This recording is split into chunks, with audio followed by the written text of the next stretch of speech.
All right, this video is how to put a new filter in a Ridgid wet dry shop vac. All right, I've taken the hose off.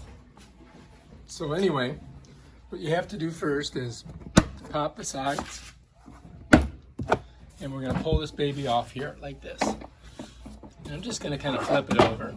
All right, so that's the inside of it.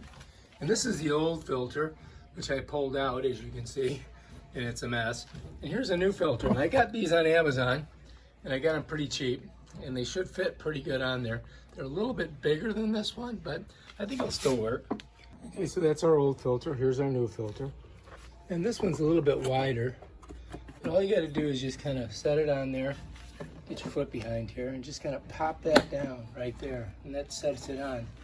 And now, if you look, the filter has got a little O-ring there, kind of keeps it from setting.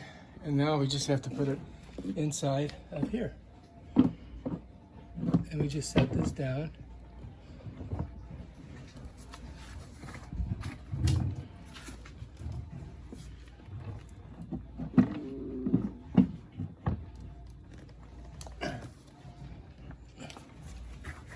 Huh.